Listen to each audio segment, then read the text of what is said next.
firewall. All right, Chris, let's first talk about this January 6th news, and let's reiterate some of what Congressman Kinzinger said in his statement. He said, quote, "This moment requires a serious, clear-eyed, nonpartisan approach." And maybe it will be nonpartisan, at least on paper, right?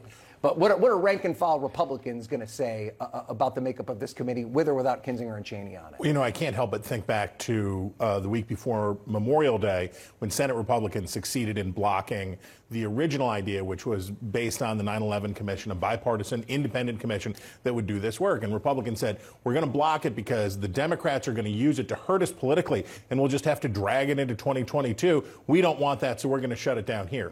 I think they made a terrible mistake, because now what they're going to have is a bipartisan. It's definitely a bipartisan commission. You can say that it's not bipartisan in spirit or whatever else, right, but it is a commission with Republicans and Democrats on it, a committee with Republicans and Democrats on it that's going to do its work, and the Republicans will have no control over it. And maybe even worse, Kevin McCarthy may let, what did John Boehner used to call them, the Chucklehead Caucus, may let them do their own counter investigation. They could be dealing with this for even longer, with even worse outcomes. I think the Republicans have made not just an error in not letting this happen, but a political error here too. Yeah.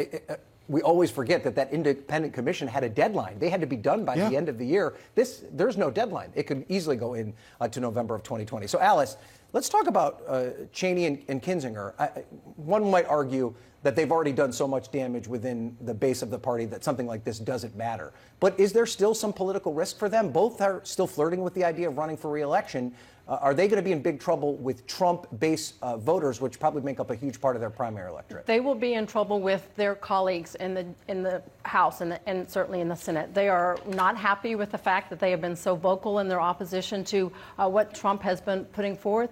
But the reality is they don't care. Mm-hmm. They are truly speaking from their heart with regard to standing up for the Constitution. You can mark my word, in the next few days, if not by workday tomorrow, there will be a conference-wide sentiment by the GOP to remove Kinzinger and Liz Cheney from their committees. She has already been removed from her leadership position, but many are angry. I spoke with many today. They want to remove them from their committees. That's a consequence they'll have to face. And I think the problem here is, look, I truly support what Nancy Pelosi is doing 100% in her commitment to finding answers, but she made a strategical error when she removed Jordan and Banks and wouldn't let them come on because she felt they were too political. By her doing that, she did make this a political exercise, and it should not be that way. It should be a bipartisan investigation for the truth. All right, let's shift now and talk about COVID. And Chris, it seems like a bit of whiplash here when you watch conservative media, not just Fox, Newsmax, others. Now we're seeing a lot of prominent Republican leaders and conservative media sing a much different tune about the vaccine. Take a listen. These vaccines are saving lives. They are reducing mortality. We should be getting the facts out there and encouraging people to take it. Get vaccinated. I want to encourage everybody to do that and to ignore all of these other voices that are giving demonstrably bad advice. Please take COVID seriously. I can't say it enough. Enough people have died. I believe in science. I believe in the science of vaccination. So what do you attribute this to, Chris? Did they get polling back? Is it just the rising numbers? Well, I think McConnell has been right on this all along. I don't think that's a shift for McConnell. But a lot of Republicans wanted to have their cake and eat it, too. They wanted to experience the benefits of growing numbers of vaccinations.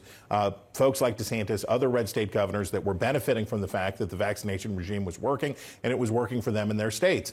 And they were going to not say anything about the conspiracy theorists and the rumor mongers who were out there because they didn't want to face the blowback from their base. Now, the other set of problems, and we see a lot of red states. We look at Missouri, we look at Arkansas, we look at other places where you're at 35%, 40% vaccination rates. We're talking about new mask mandates coming back in. Red state governors don't want to do that. Mm-hmm. Republicans don't want to have to deal with that, so they can't enjoy the benefit of ignoring this any longer and not annoying their base. Now they're going to have to go annoy their base and say, yeah, you got to get vaccinated. I mean, it did come up with some backlash. Sean Hannity faced some backlash right after he made those comments, and he almost started to walk it back a little bit. Were you surprised at his back and forth on this? Well, they got one guy at 8 o'clock on Fox who says one thing. They got another guy at 9 o'clock on Fox who says another thing. It seems like the network's trying to come to some reasonable place on this, but it ain't easy. Yeah. So, Alice, let's talk about some of these Republican governors, DeSantis being perhaps the best example. A lot of them have been very anti-Fauci, anti-science. Now they're dealing with these massive surges. I just want to specifically talk about Ron DeSantis and listen to how he has handled this over the past week.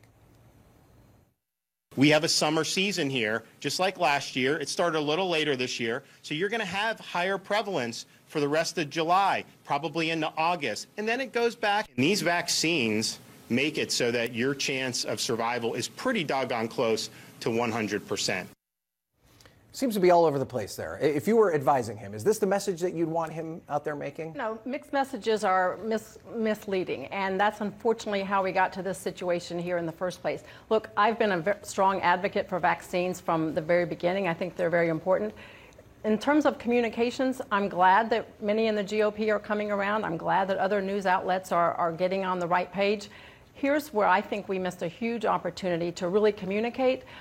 Former President Trump, the king of optics, what better optic than for him to show America and the world him getting the vaccine himself? Unfortunately, he missed that. But I'm glad now that he has, at least half-heartedly, in Arizona last night, he did encourage it. But the most important thing we can do is stop looking back at what the mistakes we made and continue to educate people, because it's not really just a GOP conservative red state thing. There's a lot of rural people that have hesitancy for this too, and it's all now really about education.